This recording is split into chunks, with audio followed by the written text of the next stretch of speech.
Hi friends, welcome back to another mini blog. అమ్మ అక్క ఇద్దరు భద్రాచలం పని మీద వచ్చారు. వస్తూ అక్క వాళ్ళ తోటలో నుంచి నాకేం తీసుకొని వచ్చారో చూసేయండి. ఇవి వచ్చేసి సలాడ్లో వేసుకునే టమాటాస్ అంట, తినొచ్చు.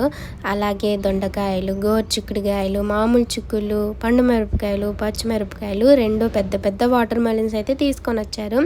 సో నేనైతే ఫుల్ హ్యాపీ అనమాట. అమ్మ అక్క ఇద్దరు వచ్చారు. సో నేను అక్క వచ్చిన తర్వాత వ్లాగ్ అయితే షేర్ చేసుకోలేదు, ఎందుకంటే నాకు అసలు వీడియోస్ మీద ఈ మధ్య ఇంట్రెస్టే ఉండట్లేదు.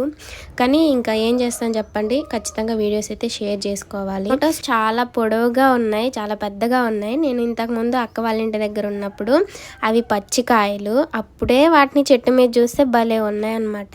చెర్రీ టమాటాస్ లాగా పెద్ద పెద్దగా గుత్తులుగా భలే కాసాయి. ఇది నేను ఏ రకం అమ్మమ్మ అంటే హైబ్రిడ్ అని చెప్పారు. ఇప్పుడు సలాడ్స్లో వేసుకొని తింటారు, మామూలుగా పచ్చివి కూడా తింటారంట. మన నాటు టమాటాలు కూడా తినొచ్చు, కానీ మన నాటి ఏంటంటే కొంచెం పుల్లగా ఉంటాయి, ఇవి వచ్చేసి బాగా తీయగా బాగుంటాయి అనమాట.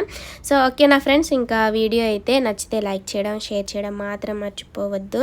ఇక నుంచి మన ఛానల్లో లాంగ్ వీడియోస్ కావాలా, షార్ట్ వీడియోస్ కావాలా కామెంట్ చేయండి ఫ్రెండ్స్, ఎందుకంటే మీ ఇంట్రెస్ట్ని బట్టి నేను పెడతాను. అసలు ఏమొద్దు అనేది అనమాకండి. ఓకే.